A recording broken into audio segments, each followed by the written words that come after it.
Hi, everyone. Thank you for joining us for this webinar on climate change and the CEQ regulations and their relation to shale gas infrastructure, led by Raul Garcia of Earth Justice and Stephen Shima of Save Our Environment. My name is Bridget Brady, and I'm an advocacy assistant at the Delaware Riverkeeper Network. I think that most of you are aware of who we are by now, but for those of you who are new, Maya Van Rossum is the Delaware Riverkeeper, and she leads Delaware Riverkeeper Network, which is a nonprofit working throughout the entire Delaware River watershed on the issues, actions, regulations, legislation, policies, programs, and decisions that impact the health of our Delaware River watershed waterways and our ability to protect and restore them for the benefit of all. Maya isn't going to be presenting tonight, but she is on listening and will be available for the Q&A period at the end if anyone has any pipeline-specific questions for her. We work on a lot of shale gas pipeline projects at the Delaware Riverkeeper Network. We're currently working on and opposing over a dozen new pipeline or expansion projects within our watershed. And we also do a lot of work at DRN and collaboratively with other organizations to collectively fight against the proliferation of pipelines across the country and through both state and federal strategies. Tonight's webinar is the fifth in a series that the Delaware Riverkeeper Network is hosting on the most effective strategies and tools for communities working to defeat shale gas infrastructure. The concept for the series came out of collaborative discussions with other community organizations and legal thinkers working on these issues, including Stephen and Raul, who are with us tonight. The goal of the series is to share some of the most effective strategies being used to defeat pipelines and other infrastructure projects by some of the leaders working to fight these projects through their advocacy, legal, political, and economic expertise with those fighting the battles in their communities. And the idea is to provide the best tools and information that people can use at the state and federal level to defeat each of the individual projects that we're all facing across the country, while also strengthening the larger collective battle against FERC and seeking Natural Gas Act reform.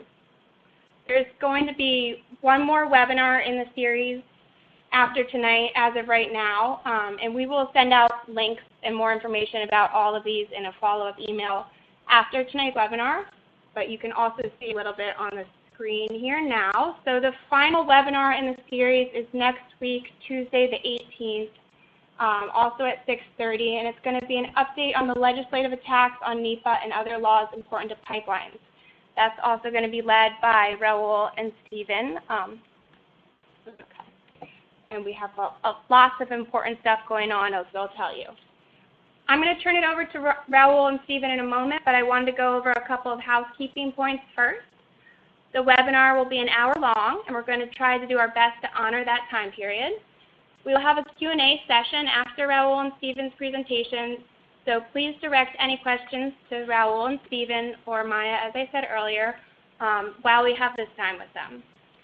If we have too many questions and run out of time before we get to all of them, I apologize up front.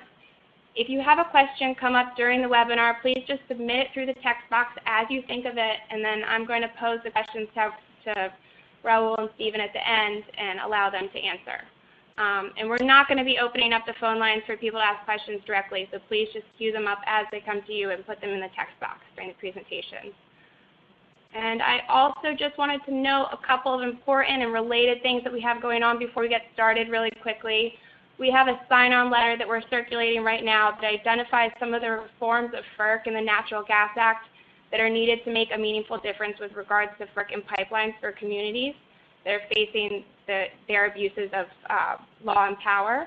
The letter also serves as a challenge to the softball legislative proposals that we've been witnessing that don't actually address the root of the problems with FERC.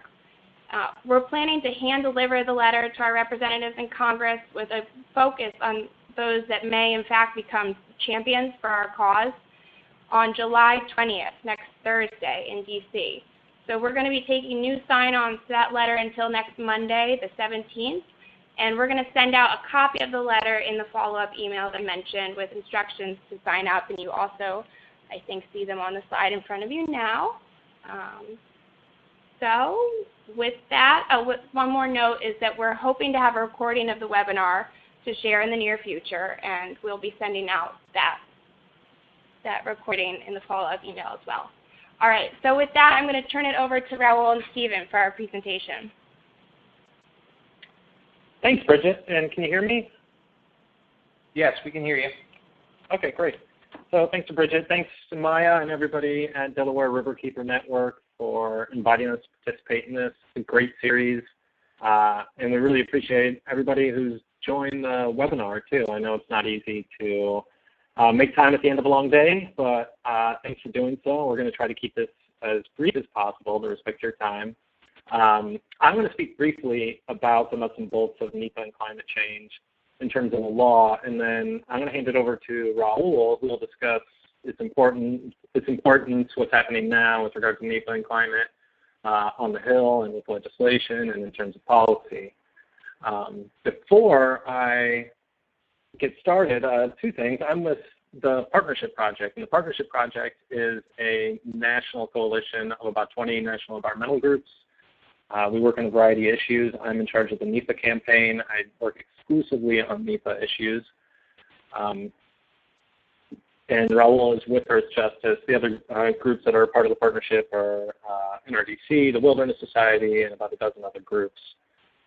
Before I get started, I did want to share these resources because what I'm going to be doing is going over the very basics of some of the important issues with NEPA and climate.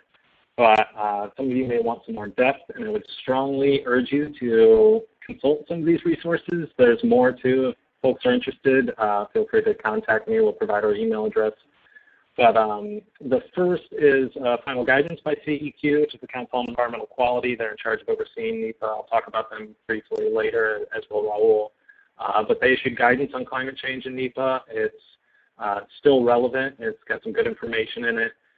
And then there's the Columbia Law School actually has the Savin Center for Climate Change, and they're really on the leading edge of research in this area and bringing stakeholders together to talk about policy and implications moving forward. One of the folks there is Jessica Wentz, and I've relied heavily on her work in the past and here to talk about NEPA and the policy moving forward, because there's a lot of areas that are kind of unsettled, but we really need to focus on moving forward.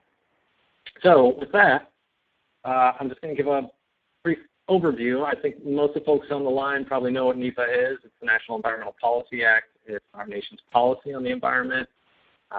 It's been heavily imitated.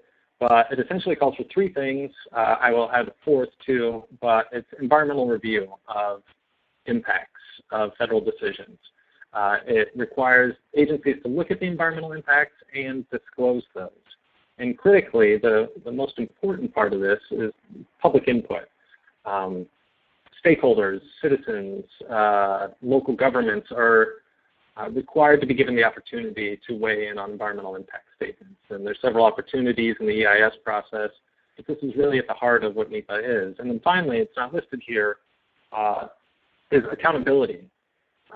There's not a judicial review provision in NEPA, the statute itself, but people can sue under the APA and hold the government accountable if they do ignore environmental impacts, if they fail to disclose, if they fail to respond to the public and allow the public to comment.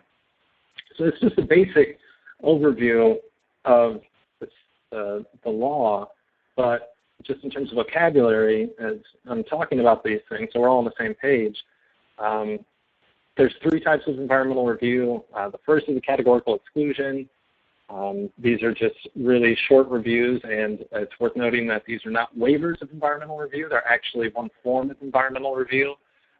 They're just categories of actions that agencies have looked at over and over, and they know aren't going to have a serious environmental impact. Then the next step up is environmental assessment, and these are supposed to be short. They're not always short, and they're ideally supposed to involve the public, but they don't always.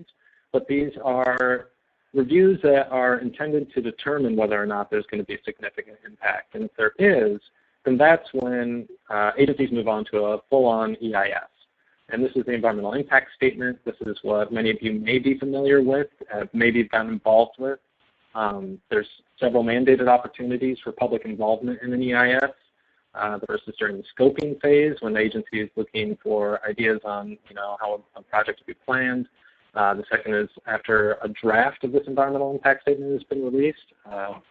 The public and stakeholders are allowed to weigh in, and then after the final draft is published, there's some time before a record of decisions issued that the public can weigh in. Those are the three types of review. Mostly going to be focused on EISs because that's where most of the discussion of climate occurs, although it does happen in EAs sometimes. But again, this is kind of an emerging area. It's becoming increasingly important over the last 20 to 25 years. So moving on to the next slide. Apologies, my computer is kind of slow here. It's worth looking at the statute itself. So not going to be surprised to find out that the National Environmental Policy Act, which was drafted or passed in 1959, doesn't actually mention climate change. It's silent on the issue. It does, however, discuss the fact that agencies are required to consider the environmental impacts of agencies' decisions.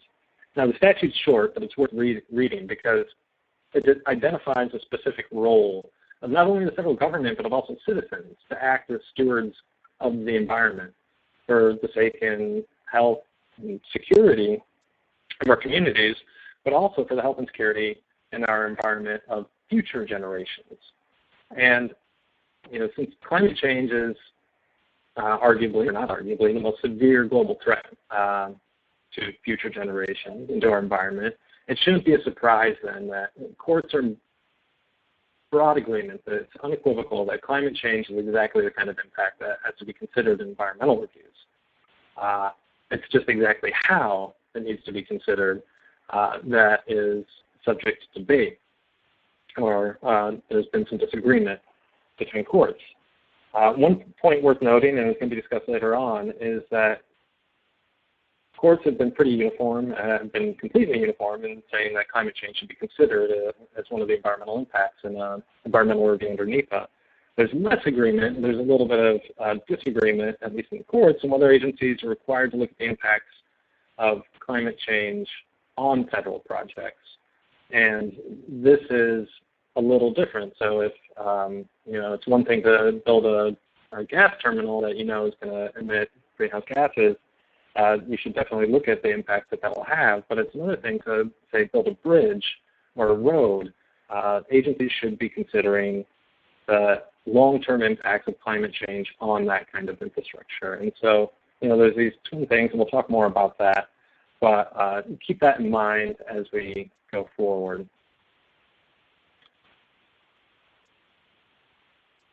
Moving to the next slide here, the regulations. Now, the statute doesn't say a lot about climate change, and actually neither do the regulations. And I should emphasize here that what I'm going to be discussing, I'm not going to get into the weeds here, but I'll be discussing the regs, and I'll maybe mention just a few court cases, but you don't need to be a lawyer to follow along. The references to cases and regs are only meant to provide context and further reading.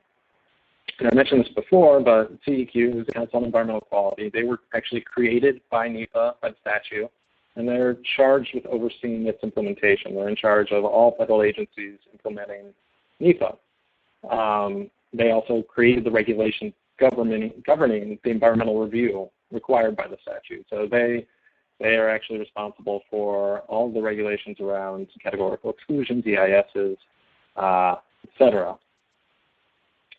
But in the regulations, there's three things to look at when you're thinking about climate change, and they're direct effects, indirect effects, and cumulative effects. These are the three types of impacts under the regs. And direct effects are pretty straightforward, and it's, like I mentioned before, what are the direct impacts associated with a specific project, and this, using a natural gas pipeline or a natural gas terminal. I think the effects that are directly associated with, building that project. These are actions that occur at the same time and place. It's indirect effects and cumulative effects where, the path forward is going to be on NEPA and climate change reviews. Indirect effects and cumulative effects, you may want to start thinking about these in terms of upstream or downstream effects is what people may be more familiar with.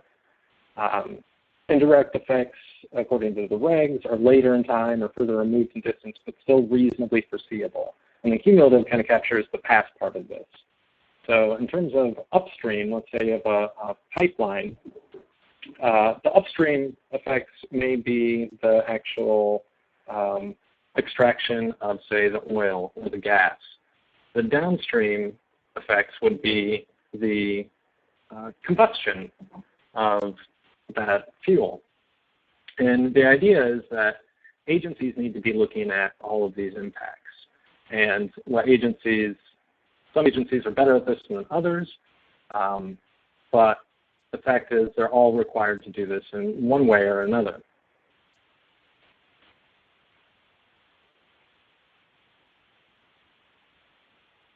Oh, no, we're moving ahead too far here, sorry. So the CEQ guidance I mentioned earlier on incorporating climate change kind of clarified what was in the regs and was responsive to what agencies were asking. And one of the things they clarified that I think is worth noting here, and I think Raul will expand upon, is that it clearly stated that agencies are to consider not only the impacts of the federal project on climate change, but the impacts of climate change on the federal project. And that's going to be important going forward, and it's important now because there's talk in the White House and in Congress about a big infrastructure package, and there's also talk of preventing any kind of substantial or serious or meaningful environmental reviews for these massive projects. And it clearly doesn't make sense to be building these kind of critical infrastructure projects without considering what the world's going to look like in 20 to 50 years due to climate change. The guidance also talked about upstream and downstream emissions in one of the drafts, which added some clarity because, there's this a lot of language bandied about, and it made it a little bit clearer of upstream, downstream, indirect effects, direct effects. But one thing it did say, and is really worth quoting at length, and that is, it said NEPA reviews for proposed resource extraction and development projects typically include the reasonably foreseeable effects of various phases, such as the clearing of land, the building of access roads, extraction, transport, refining, processing, using the resources, assembly, disposal, reclamation. And I quote that at length because essentially they are covering the entire of the fossil fuel production and delivery cycle. This is a long chain, and I think what we need to be moving towards, and I think this is where a lot of cases have been trending, is to look at every link in the chain, in the supply chain of fossil fuels. The guidance even specifically used examples of federal coal lease. If the agency is considering the approval of the lease, they need to be looking at the eventual combustion of that coal. And the guidance also looked at natural gas and urged agencies to consider the entire life cycle of the resource. So, it's a really good tool. I'd urge people to look at it. Raul's going to talk about it at length. It was eventually withdrawn, but it did not change the legal requirements. It was just to add clarity for agencies, but the legal responsibility for agencies to still look at climate impacts is still there, and that's important to keep in mind. So this begs the question what the agencies are doing or not doing. And overall, there's an increasing trend to consider both the direct and indirect emissions in environmental review documents. And it's worth noting that the increase in these considerations has occurred since, CEQ first issued a draft, which was in 2010, but also since there have been so many more stakeholders, commenters, and court cases urging agencies to do this. Agencies are responding not only to CEQ, but to the public, and there's an increasing trend to incorporate these kind of impacts. I'm going to talk about a few agencies. We could talk about more, but in this context, it seems important to look at BLM and the Forest Service. BLM oversees oil, coal, natural gas leasing and production on federal lands. Forest Service also oversees fossil fuel production, but on national forests, and they do that in conjunction with BLM. And to put that in context, they manage millions of acres of land. 1/4 of all fossil fuel production in the U.S. occurs on federal lands, and I think 40% of that is coal. 21% of all of the nation's oil is produced on federal lands, and 40% of the natural gas. BLM prior to 2010, it claimed it didn't need to consider downstream emissions, and this is what we're talking about in terms of combustion or something like that. But since then, they've started incorporating it into some EISs. Now, I'm cautious about this because it's not completely consistent, but there is an increasing trend. And hopefully that trend continues.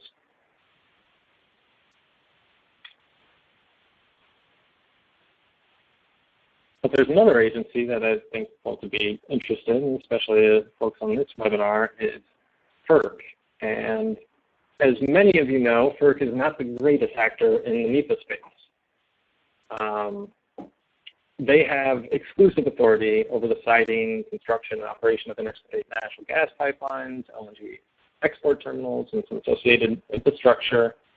FERC's, and just to rehash, some of you may know this, but FERC's required to issue a certificate of convenience, and they must issue this certificate of public convenience and necessity before approving any kind of proposal to construct an interstate natural gas infrastructure. It's also probably worth noting that the Supreme Court has ruled that FERC must evaluate all factors bearing on the public interest before issuing these certificates.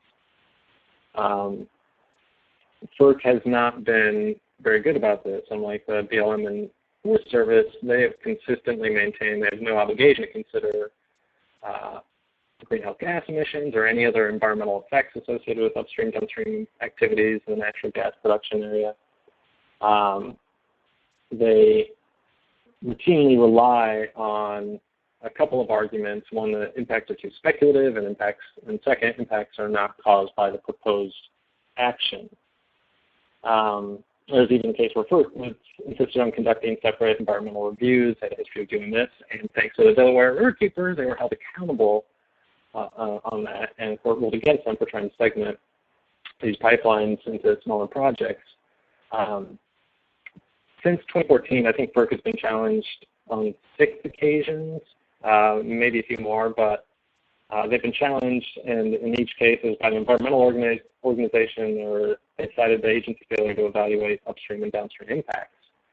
Unfortunately, in 3 of these cases I know of, FERC prevailed, but FERC has been held accountable too, or not held accountable, but EPA has consistently urged FERC to consider these upstream, downstream emissions when EPA has commented on their NEPA reviews. They've also asked FERC to consider consider the life cycle of these gas emissions.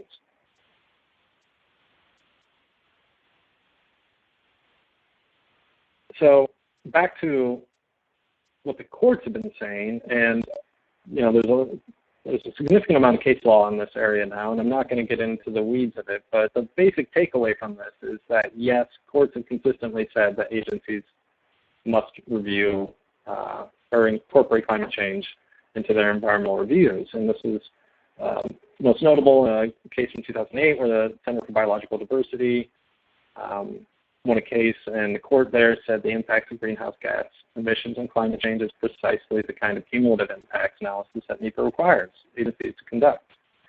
Unfortunately, it's less clear on the indirect effects upstream, downstream emissions issue. There's a little less consensus in the courts. These are pretty fact-specific, and so I won't go into the details. But I think agencies can be pushed in the right direction through the process itself and through, further court cases.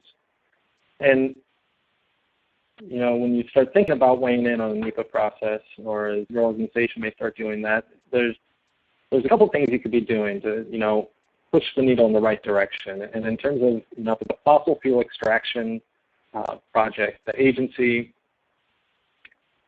should acknowledge that and assess the downstream emissions from a transportation or processing or combustion of the resource, and how those emissions will impede or encourage meeting state and national climate goals. Now, the second part is important too, because this is something that NEPA requires. It needs agencies to consider the impacts in the context of the state or national environmental policies. Unfortunately, under the Trump administration, we are no longer a part of the Paris Accord, but that doesn't mean there are other environmental policies or goals that states may want to meet. And agencies should be considering that and addressing that in the reviews.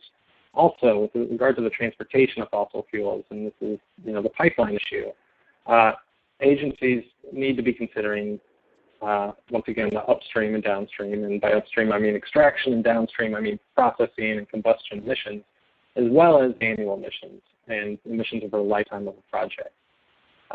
There are a lot of tools that agencies can and should be using in this area, and so when agencies say they don't have enough information or it's too hard to get, it's simply not true. CEQ's provided a list of those. There's also the social cost of carbon. The social cost of carbon is a metric of how to add up the quantifiable costs and benefits of emitting, I think it's 1 additional ton of carbon, and it's done so in monetary terms. And the official U.S. social cost of carbon was actually calculated in 2010 with the goal of updating every 2 years. But it's important to try to get that incorporated more into these environmental reviews because it accounts for the damage done to, agriculture, to human health and property due to rising carbon levels. Unfortunately, and this is something maybe Raul will touch on in a second here, a lot of legislation has been introduced over the last several years that would prevent agencies from even considering the social cost of carbon. We really need to be pushing back on that, but nevertheless, this is a tool agencies could be using. So I'm going to cut it off there, but if there are any questions, please submit them online, and if we can't get to them today, feel free to email me. But with that, I'm going to turn it over to Raul. All right, can you guys hear me? Stephen, can you hear me? Yep. All right, that's great. So first of all, I want to thank Maya, Bridget, and all the other Riverkeeper for having us to talk about this very important issue. And so here we're sort of dealing at an intersection about NEPA and climate, and so I want to differentiate NEPA from what we hear every day, especially in environmental advocacy, right? Because we say in environmental advocacy, we say a lot of, well, we want to fight for clean air, and we want to fight for clean water, and we want to fight for whatever it may be, right? Keeping toxins away from our families. But NEPA is both an issue and a tool to address issues. And what I mean by that is that technically, if NEPA were working properly and all its gears were in place and all agencies were considering everything that must be considered under NEPA, we would be simply talking about other issues under the rubric of NEPA, right? So we would be talking about what we found out, what the consequences of a specific project were going to be because of the NEPA process, and what those effects would be on our clean water. And the reason why it's become an issue as of late is because, one, many would argue, and I would be among them, that NEPA is actually not being used to its fullest potential. And the agencies themselves are not actually handling NEPA the way that they should. And two, Congress has made it an objective, and conservatives in Congress have made it for a long time, since the mid-2000s now, an objective to get rid of this process, through which we consider many other aspects. So among those many other aspects, we're going to focus today on climate, because it is one of the many issues that we could address under NEPA. So let's just get things sort of settled, right? Climate change is happening, and it must be addressed somehow. But as I mentioned, even if you don't believe that that's actually happening, you can pick and choose whatever you think your main priority is. So whatever you hold dear to yourself that you think is very important, whether it be your grandchildren or your children breathing clean air, whether it be your family breathing, drinking clean water, all of that falls under NEPA. Those are direct aspects that must be considered under the NEPA process. So the NEPA process itself is a way for you to weigh in and say what's important to you and what agencies should and should not do based on your own priorities, right? So my main point of advice here is, one, use it, and two, it has to be defended, right? You can't use your voice if it's not if it's taken away from you. So you have to defend it. And unfortunately, Congress it's well on track to get rid of it. And we want to make sure that that doesn't happen. So I want to go through a brief history of NEPA and climate. And the main history revolves around what Stephen mentioned as the CEQ Climate Change and Greenhouse Gas Emission Guidance. The works of how to consider greenhouse gas emissions and climate change within the NEPA process have been evolving for a really long time. But we can trace back the origins of this specific guidance all the way back to the 1990s, actually. And it took different administrations, whether it be the Clinton, Bush 2, or the Obama administration, many years to sort of figure out not only that greenhouse gas emissions and climate change needed to play a part in how we handle our projects, how we build our infrastructure, but they also needed to figure out how to do that, right? What are the numbers? How should it be considered? How much weight it should be given? So we finally saw a first draft of the guidance back in 2010. And to be very honest, we were very happy that they were actually shifting their focus to this issue, but we were not very happy with the specifics. One of the examples, and there are many of these, but one of the examples is that it actually excluded greenhouse gas emissions that came from public lands from being included into projects and how they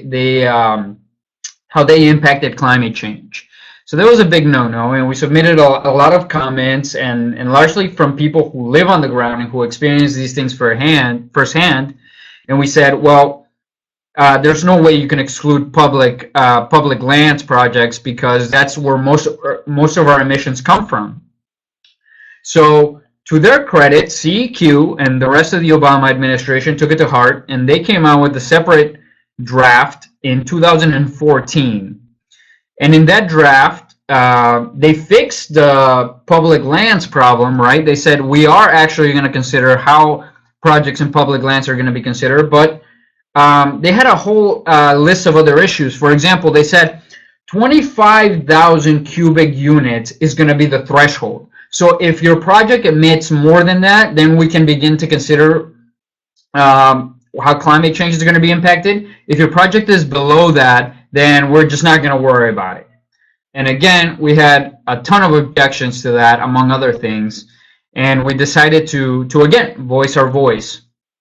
Finally, in August 5th of 2016, the Obama administration came out with the final guidance, which got rid of the 25,000 cubic unit threshold and basically said, look, if as an agency you have the opportunity to quantify and qualify the way these greenhouse gas emissions are going to impact climate change and vice versa, then you should do it, right? And as Stephen mentioned, one of the big policemen in this entire scenario was the EPA back then under Administrator McCarthy. She said, look, if you have the tools, you must do this.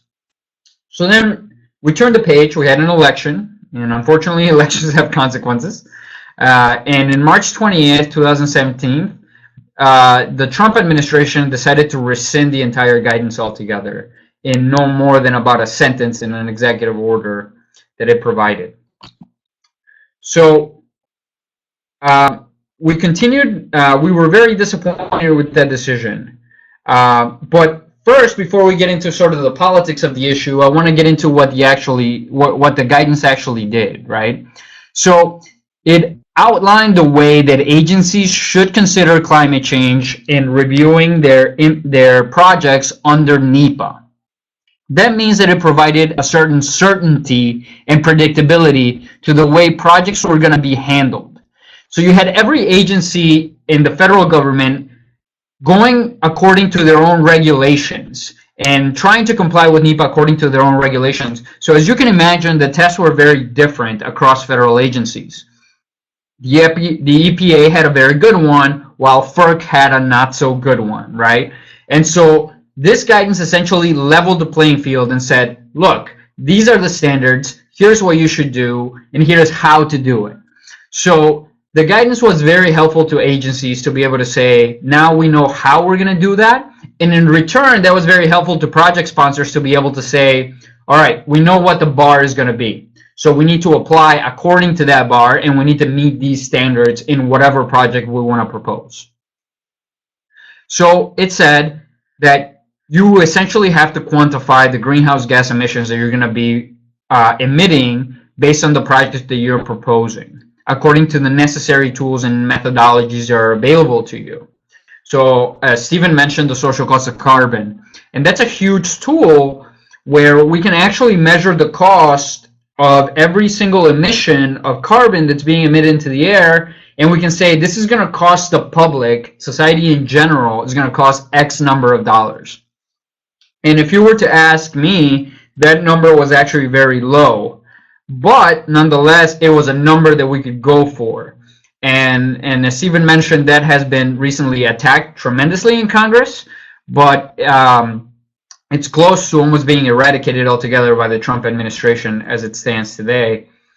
So it also encourages agencies to draw upon their own experience. So again, this differs from the way that they were doing it before, because before many agencies in the federal government were saying, well, the EPA does things a certain way, but we're not going to do that.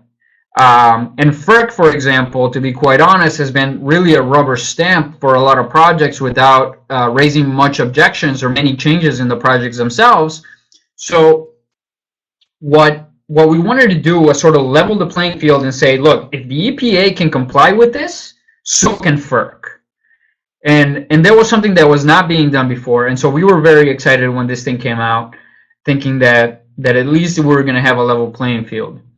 And something that is very key, and I want to sort of pause and really want you guys to dwell on this for a little while, is the fact that the guidance did not only mandate agencies to consider the impacts of climate of our projects on climate change, but also they needed to consider the impacts of climate change on our projects. So the proverbial example is, for example, if you live in Florida and you're going to build a bridge, if you're going to build a bridge 2 feet above sea level, and you know that in 2 years the sea level is going to rise 2 feet, then you know that you need to build that bridge higher. And that's an impact of climate change. And that makes our projects more resilient in the way that we can actually build our projects in a smart way, so that we're not worried that where a bridge is supposed to last 20 years, we suddenly see it disappear in 5 years. And I see some questions on the bottom there. It says, well, what is the site to go to the social cost of carbon? I think you can Google it. If not, the EPA has some pretty good estimates. There is a specific number that I can't remember off the top of my head of what that social cost of carbon is. And that all goes back to the old numbers that EPA had under the Obama administration, which ironically have been deleted since the Trump administration has come on board. So I also want to move on and say, well, why are all the good reasons why this is a good idea, right? Well, again, it added certainty and predictability to a NEPA process, where many agencies were doing it their own way. Suddenly, you had one rubric for all agencies to follow. But unfortunately, because it was rescinded, it's no longer there. However, what we have essentially, it's still these many court decisions that have been going on. And Stephen mentioned, nothing in the rescission of the climate guidance actually changes the legal obligations of the agencies, right? So we still have law in because of case law that says that all agencies must consider climate change. However, because the guidance was rescinded, agencies actually don't know how exactly to do that. And so that's a major problem that we'll dive into in a little bit. It also made analysis concise, easy, and it resolved possible disputes before they even happened, right? So if FERC had an issue with the way EPA was quantifying greenhouse gas emissions and vice versa, that could actually be settled by this guidance, right? So now what we have now is more conflict, more uncertainty, and so project sponsors who actually wanted to make things real and wanted to do proactive projects that help the communities actually cannot, just because of this increased uncertainty. However, we have a very different narrative, right? You've heard me say, you've probably noticed a slight slant in the way I speak, at least through pro-environment causes. And so what we've heard from the administration is really kind of different. One, we've heard that climate is a hoax. President Trump himself has said this in his Twitter account, and I have the picture there to prove it. And they also label the NEPA process in and of itself as needless red tape, right? That stops job creation. And to me, the angle here is not so much whether it's not that it stops jobs, but it actually makes jobs safer, better, and more productive. But again, that's a different narrative than what the administration is putting forward. The administration and other Republicans in Congress believe that even if climate change is happening, how is one project, right? So how is one pipeline, how are we supposed to measure how that one pipeline contributes to such a global problem? And I'll get back to that. And then the last kind of the last kind of rhetoric that we've heard from the administration is, well, China is not regulating, so why should we? And again, the problem is that China is actually beginning to regulate its carbon emissions. And if we don't set an example, then who are we to judge down the line, right? So my mother used to say this to me all the time when I was a kid. This is why we can't have nice things. And so the Trump administration decided to rescind the pipeline. Decided to rescind the guidance, and that posed a problem to agencies because the agencies thought that they now had a specific rubric to work with in terms of how they were going to quantify and consider climate change and greenhouse gas emissions, and that suddenly went away in a hurry.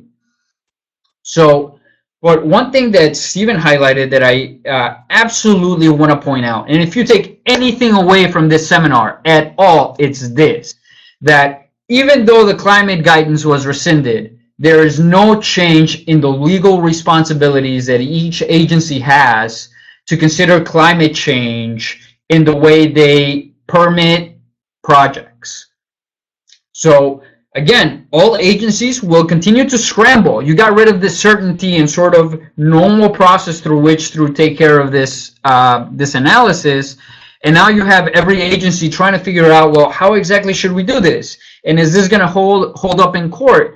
And is anybody going to sue us on this? And are we doing the best thing for the communities on the ground? All of that, where we had a specific rubric and we had solidified a specific strategy into how to do that, it's gone.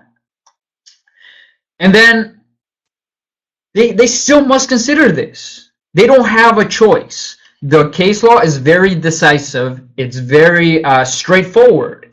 NEPA says you must consider all major federal actions that have a significant impact on the human environment. And I cannot think of any bigger impact that climate change will have on our generation and the generations to come. So nonetheless, courts have agreed with that interpretation, and so they have to consider them, but they no longer know how. So why should we consider climate in the NEPA process? And I always say to people, this is common sense.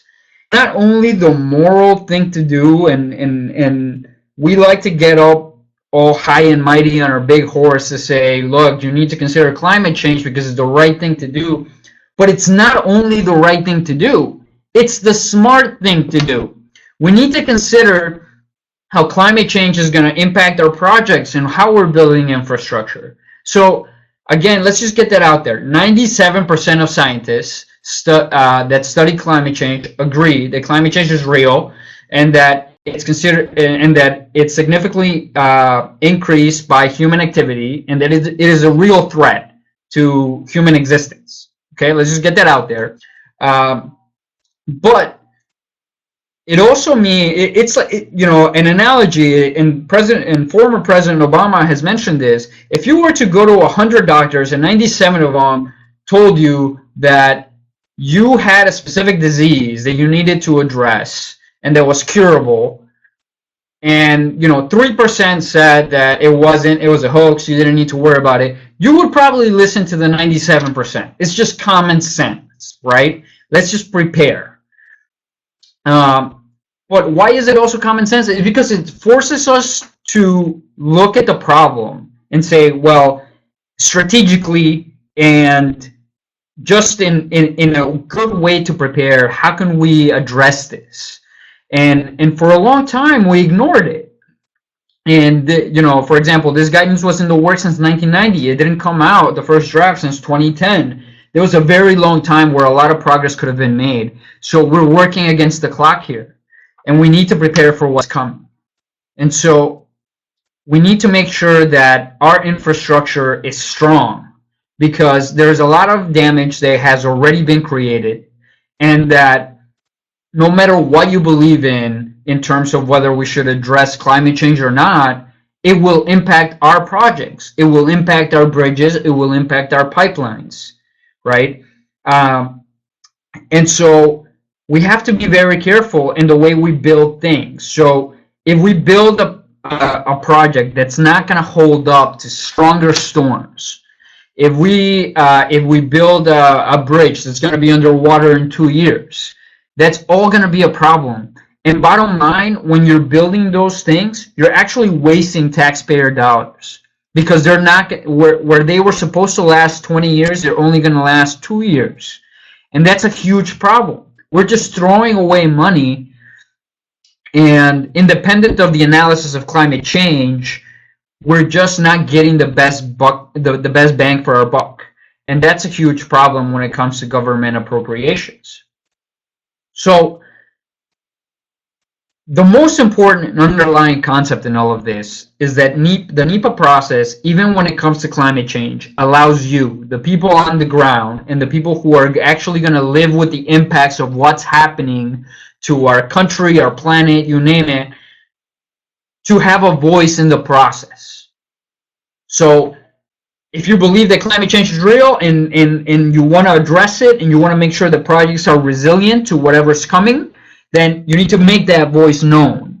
And if you don't, then NEPA actually allows you to make that same voice known just the same way. But bottom line, ignoring the problem altogether is simply not an option. It's not something that we can count on. It's not something that's very smart, whether it be for us or for the generations to come. And so we used to be very proud of this. In 1970, NEPA passed, and since then, over 100 countries, I think it's up to 120 now, actually, countries in the world have a NEPA-like law, right? So this is something that almost humanity in general has come to say, look, this is something we need to address. We need to think about our environment. We need to think about climate change as we are thinking about building our infrastructure. And we were leaders of that back then. As a country, many people copied NEPA. NEPA is known as the Magna Carta of environmental law because it was the first, and because it is among the strongest environmental laws out there, not only in this country, but in the world. Today, we continue to lead that in climate change. We actually lobbied a lot of other countries to join the Paris Accords, the Paris Climate Agreement, and we showed our own infrastructure and our own laws to be able to say, look, we're doing it, you should do it as well.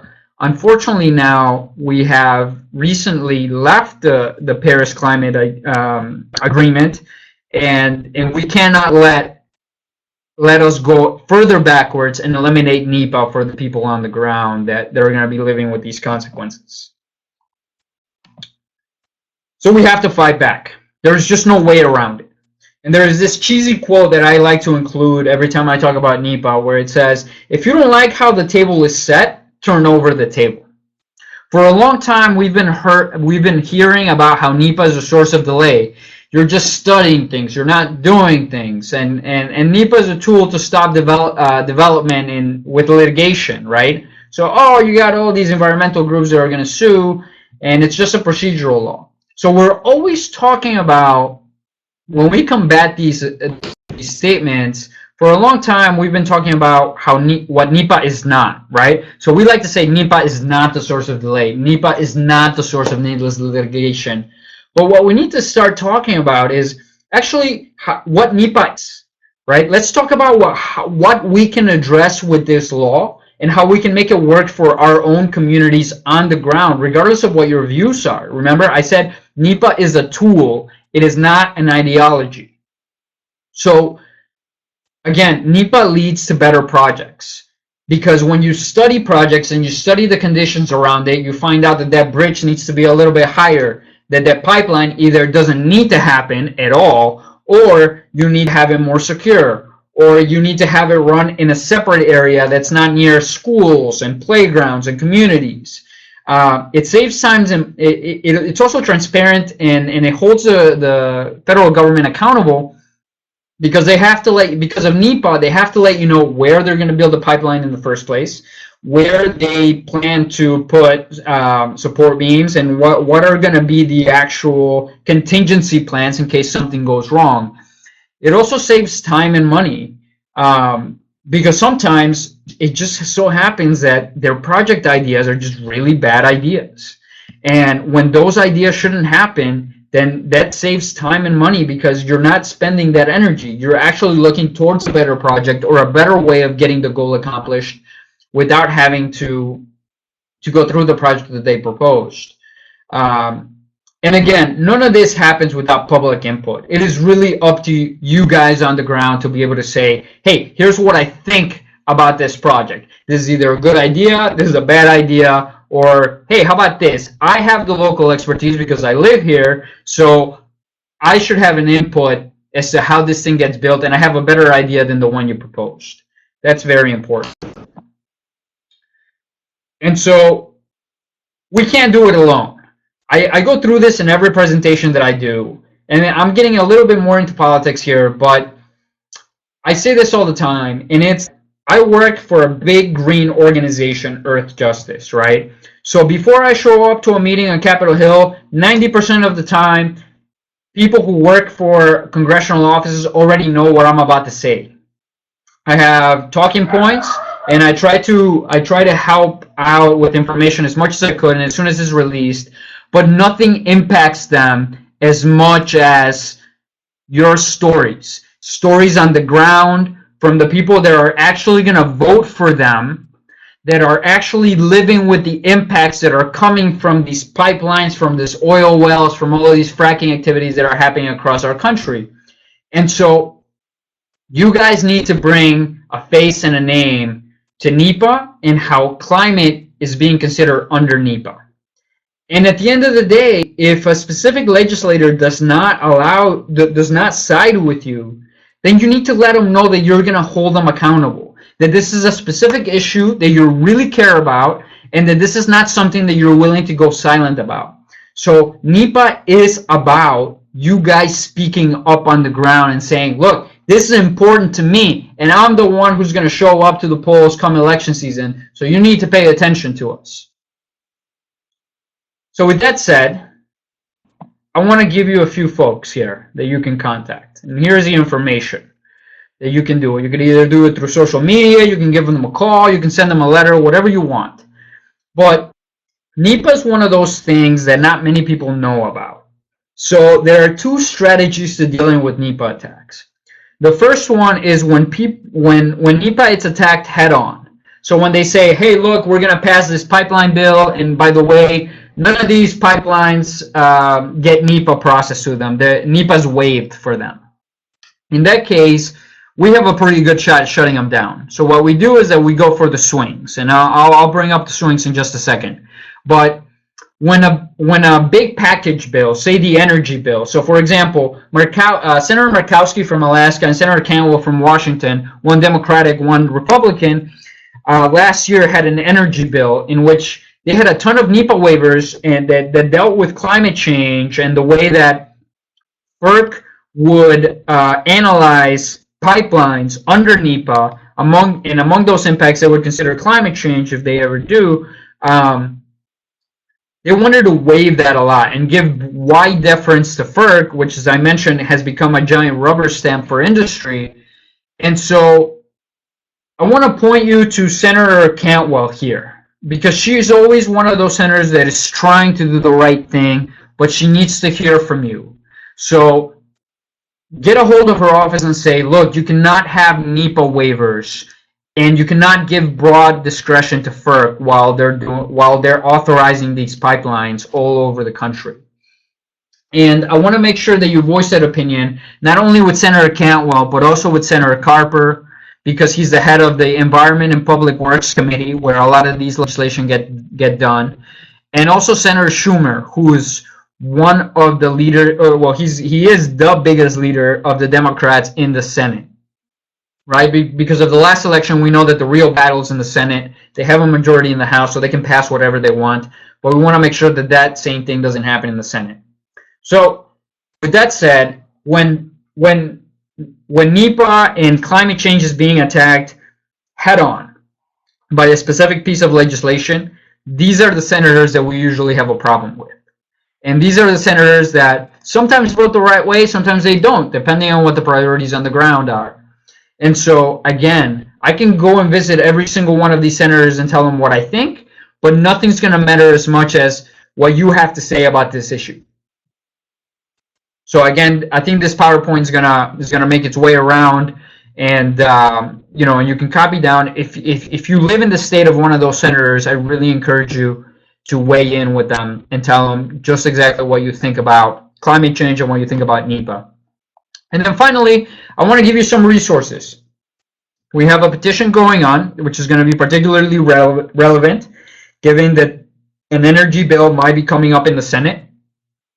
So if you want to learn about how we're talking about it, if you want to learn about how NEPA actually has a specific impact on communities, local communities all over the country, please visit that website. And while you're there, please sign our petition to make sure that senators and representatives both listen to your voice, that you voice using the NEPA process. So with that said, again, I cannot thank Maya, Bridget, and the rest of the Delaware River Keepers enough for having us. And Maya or Bridget, I'll turn it over to you for any questions. Thank you both so much. That was an excellent presentation. We have just about getting up to the end of our time right now. We've gotten a couple questions in, so I just want to remind everyone now, if you do have any questions, please type them in now, and I will just read the few we've gotten quickly. We got one question that I think could refer to either NEPA or CEQ. I'm not sure what it was intended for, but the question is, even though these laws are still in place, who is going to enforce them? I think, you know, You guys. the answer is you. The answer is us. You know, Earth Justice works in a way that where communities on the ground think that the agency has done something wrong, they have not actually complied with the law that's in the books, then you guys can call us. But I know that you guys have a great team with Maya and the rest of the Delaware River Keepers. But the issue is that we'll take them to court. We're here to enforce those laws. We have the know-how, and so, but we have to have your specific experience to be able to say how it's going to impact you. So the answer is all of us. We all do have to enforce those laws ourselves. And the good news is that they're still in the books for us to use. Great. Okay. I think the only other question we've gotten that hasn't already been answered in the text box is, how can we use NEPA to weigh safe drinking water and clean water into fracking in spite of the loophole? Yeah, I actually just saw that question, and I'm glad it was brought up, and I'm hoping if Maya's still on. I was thinking about this earlier because I seem to recall a case a few years ago where the New York Attorney General filed a complaint against the Delaware River Basin Commission for failing to prepare a NEPA document for its approval of, I think it was a fracking plan in the basin. I don't recall what the outcome of that was. Maya, are you on?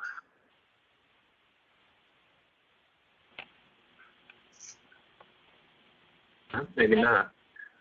Well, the bad news is there's been a lot of abuse in the area of fracking, especially by BLM. There was a categorical exclusion and a loophole to the Safe Water Drinking Act, which I think the person noted in that. But, oh, wait, Maya just tried to speak about it, which didn't hear. And so I would also encourage folks to visit. There is current legislation, and I understand that the political context is difficult to get legislation through. But one piece of legislation that I want to point folks to is the FRAC Pack, and it's a series of 5 bills that actually would get rid of all of the loopholes that the oil and gas industry has for fracking activities. And so that's the first step. Right, making a big noise, and even if we can't pass them in this Congress, making sure that they're at the top of the priority list for those people in Congress that still care about it, so that they bring it up when the political scenario is slightly better, at least in our favor to get something like that passed. But weighing in the NEPA process overall, submitting your comments and saying, look, you might have a loophole, but I still want this addressed.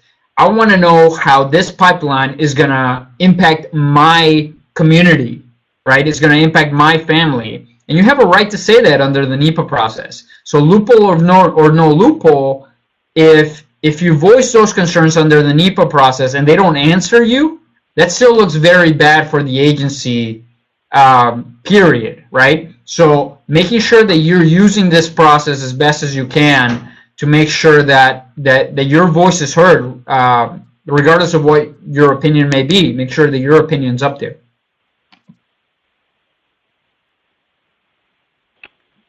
Okay, wonderful. Thank you. It looks like Maya was trying to answer, but her audio isn't going through, so I'm just going to read the comment for anyone who hasn't seen it. She said that the DRBC case ended up not advancing because the regulations were pulled back. And in addition, when it comes to DRBC and NEPA, the DRBC asserts it is not a federal agency, so it is not subject to NEPA, and that is a threshold issue that we need to address at some point before the NEPA question DRBC ever gets addressed. So, okay. All right, so I think that with that, we've covered all of the questions. There was a question about the social cost of carbon and citation that Maya referred everyone to a couple articles that we can share links to in the follow-up email as well. And I just wanted to thank Raul and Stephen again for a really wonderful presentation, and we hope to see you all next week for the final webinar in the series. Thank you, and everybody have a good night, and maybe we'll see you next week. All right. Absolutely. Thank you so much, Maya and Bridget. Thank you. Thank you. Bye-bye.